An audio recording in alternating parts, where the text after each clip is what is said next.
Hi எல்லாருக்கும் வணக்கம். இன்றைக்கு நான் உங்களுக்கு ஸ்ரீலங்கா ஸ்டைலில் மில்க் டோஃபி எப்படி செய்கிறதுன்னு சொல்லி தான் இந்த வீடியோவில் ஷேர் பண்ணியிருக்கிறேன்.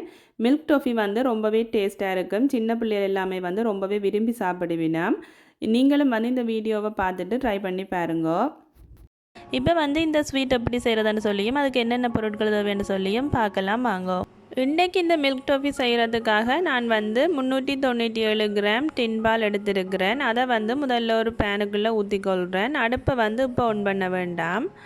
இப்போ அந்த டின்னுக்குள்ளே ஒரு கால்வாசிக்கு தண்ணியை விட்டுட்டு அதை நல்ல வடிவாக கழுவிட்டு அந்த தண்ணியையும் அந்த பேனுக்குள்ளேயே ஊற்றிக்கொள்ளுவான்.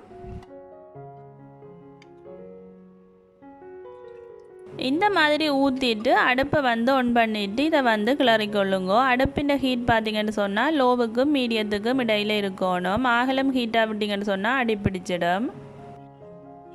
இந்த மாதிரி அந்த தண்ணியும் டின்பாலும் நல்லா கலந்து வர வரைக்கும் வடிவாக கிளறிக்கொள்ளுங்க. இப்போ பார்த்திங்கன்னு சொன்னால் தண்ணியும் டின்பாலும் நல்ல வடிவாக கலப்பட்டுட்டுது. இப்போ இதுக்குள்ளே நான் 300 கிராம் சீனி சேர்த்துருக்கிறேன். நான் இன்றைக்கு ப்ரௌன் சுகர் தான் சேர்த்துருக்கிறேன். நீங்கள் வேணுமெண்டா வெள்ளை சீனியும் சேர்த்து கொள்ளலாம். ப்ரௌன் சுகர் போட்டிங்கன்னு சொன்னால் அந்த டொஃபி நல்ல கலராக வரும். இப்போ அந்த சீனி நல்லா கரையிற வரைக்கும் கைவிடாமல் கிளறிக்கொண்டே இருக்கணும்.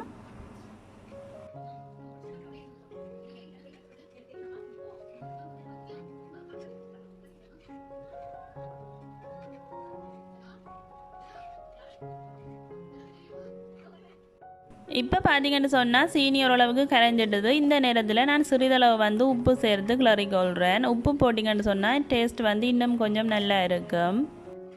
இப்போ நான் ஒரு 7 நிமிஷமாக கிளறிக்கொண்டு இருக்கிறேன். நல்லா கொதித்து வந்துருக்குது. அந்த பபிள்ஸ் மாதிரி கொண்டு இருக்குது. தொடர்ந்து கிளறிக்கொண்டே இருங்கோ. கைவிடாமல் கிளறிக்கொண்டே இருக்கணும்.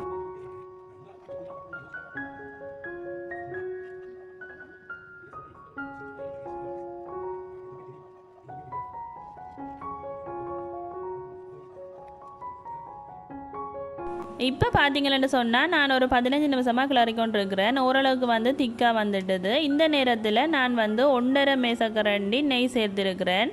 இதுக்கு பெரும்பாலும் பட்டர் தான் சேர்ப்பினேன். என்னட்ட பட்டர் இப்போ இல்லாதபடியாக நான் நெய் சேர்த்துருக்கிறேன். உங்கள்கிட்ட பட்டர் இருந்துச்சுன்னு சொன்னால் நீங்கள் பட்டர் சேர்த்துக்கொள்ளலாம். அதையும் சேர்த்துட்டு இதை கைவிடாமல் நல்ல வடிவாக கிளறிக்கொள்ளுங்க. சட்டின் அந்த ஓரங்களில் ஒட்டி இருக்கிறதையும் இந்த மாதிரி கரண்டியால் தட்டி எல்லாத்தையும் ஒன்றா சேர்த்து கிளறிக்கொள்ளுங்க. அடுப்பு நான் முதலே சொன்ன மாதிரி லோவுக்கும் மீடியத்துக்கும் இடையில் வச்சுருக்கணும்.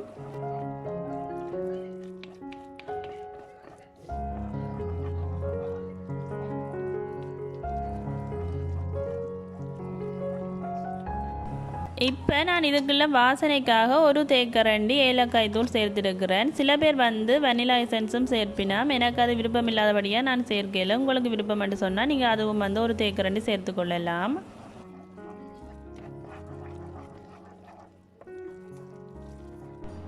இப்போ பார்த்தீங்கன்னு சொன்னால் நான் ஒரு 20 நிமிஷமாக கிளறிக்கொண்டு இருக்கிறேன். இன்னுமே கொஞ்சம் திக்காக வந்துட்டுது. இப்போ நான் இதுக்குள்ளே நல்ல சின்ன வெட்டி இருக்கிற கஜுவை சேர்த்துட்டு நல்ல வடிவாக கிளறிக்கொள்கிறேன். கஜுவை நல்ல குட்டி குட்டியாக வெட்டி சேர்த்திங்கன்னு சொன்னால் தான் அது எல்லாத்தோடையும் சேர்ந்து நல்ல டேஸ்ட்டாக இருக்கும் சாப்பிடக்க.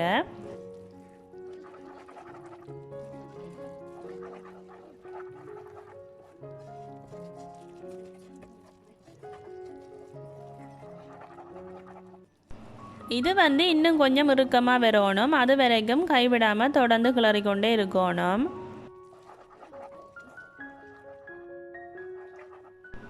இப்போ பார்த்தீங்களன்னு சொன்னால் நான் ஒரு 25 நிமிஷமாக கிளறிக்கொண்டு இருக்கிறேன். இப்போ நல்ல சரியான பதத்துக்கு வந்திருக்குது. இந்த மாதிரி சட்டியில் ஒட்டாமல் வந்துச்சுன்னு சொன்னால் அது சரியான பதம். கரண்டியால் கிள்ளி இந்த மாதிரி ஊற்றி பார்த்தீங்களா இப்படி கட்டி கட்டியாக விழுந்துச்சுன்னு சொன்னால் அது சரியான பதம். இப்போ நான் அடுப்பை ஆஃப் பண்ணிக்கொள்கிறேன். இப்போ பார்த்தீங்களன்னு சொன்னால் நான் ஒரு ட்ரேக்குள்ளே பட்டர் பேப்பர் போட்டு நெய் தடவி வச்சுருக்கிறேன். இப்போ இந்த நெய் தடவின தட்டத்துக்குள்ளே நாங்கள் செய்து வச்சுருக்கிற அந்த மில்க் டோஃபியை ஊற்றிக்கொள்ளுவோம். நாங்கள் அடுப்பில் இருந்து எடுத்த உடனே இந்த மாதிரி ட்ரேக்குள்ளே ஊற்றிடணும். இல்லைன்னு சொன்னால் அது சீக்கிரமாகவே கட்டி ஆகிடும்.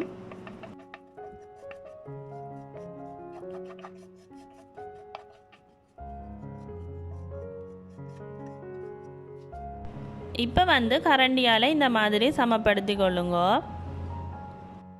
இது வந்து சூட்டோடையே செய்யணும், இல்லைன்னு சொன்னால் டக்கண்டு இறுகிடும், பிறகு கல் மாதிரி வந்துடும், ஒன்றுமே செய்ய இயலாது. அதால் குயிக்காக செய்யணும். இப்போ பார்த்தீங்களா, நான் ஒரு அலுமினியம் பேப்பர் எடுத்து அதை 4ஆக மடிச்சுட்டு இந்த மாதிரி மேற்பரப்பில் வச்சு அழுத்தி கொள்கிறேன். இது கையால் செய்ய வந்து சரியாக சூடும், அதால் நான் ஒரு கிண்ணத்தால் வச்சு அமர்த்தி கொள்கிறேன்.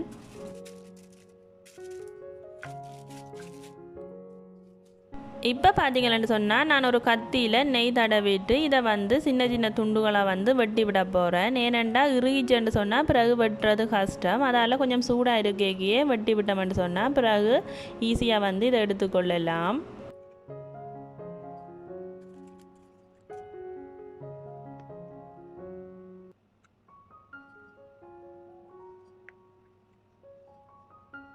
இப்போ வந்து இதை நல்லா ஆற விடுவோம். ஆறினதுக்கு பிறகு நான் உங்களுக்கு காட்டுறேன். இப்போ பார்த்தீங்களன்னு சொன்னால் நான் ஒரு மணித்தியாலம் அப்படி ஆற விட்டேன். அது ஆறிட்டுது. நான் இப்போ இதை வெளியால் எடுத்து காட்டுறேன். நாங்கள் பட்டர் பேப்பர் போட்டபடியாக ஈஸியாகவே எடுக்கக்கூடிய மாதிரி இருக்குது, இல்லைன்னு சொன்னால் கொஞ்சம் கஷ்டமாக இருக்கும் எடுக்கிறது. மில்க் டோஃபி வந்து நல்ல சூப்பராக ரெடி ஆகிட்டுது. நீங்களும் நான் சொன்ன அளவில் செய்து பாருங்க, உங்களுக்கும் நல்ல சூப்பரான மில்க் டோஃபி கிடைக்கும். இது வந்து செய்கிறது சரியான ஈஸி தான், ஒரு அரை மணித்தியாலத்திலேயே செய்துடலாம். நான் இதுக்கு போட்ட பொருட்களின் அளவுகள் எல்லாமே கீழே டிஸ்கிரிப்ஷன் பாக்ஸில் கொடுத்துருக்குறேன். உங்களுக்கு தேவைன்னு சொன்னால் நீங்கள் அதில் போய் பார்த்து தெரிஞ்சு கொள்ளலாம். இந்த மில்க் டோஃபியை வந்து நீங்கள் நிறைய நாளைக்கு வச்சு சாப்பிடலாம், ரொம்பவே வந்து டேஸ்ட்டாக இருக்கும். நீங்களும் வீட்டில் செய்து பாருங்க, செய்து பார்த்துட்டு எப்படி இருந்துச்சுன்றதை வந்து எனக்கு கீழே கமெண்ட் பாக்ஸில் சொல்லுங்க. இந்த வீடியோ உங்களுக்கு பிடிச்சிருக்குமான்னு நினைக்கிறேன். பிடிச்சிருந்துச்சுன்னு சொன்னால் லைக் பண்ணி ஷேர் பண்ணி விடுங்க. மீண்டும் வேறு ஒரு வீடியோவில் வந்து உங்களை சந்திக்கிறேன். பாய் பாய்.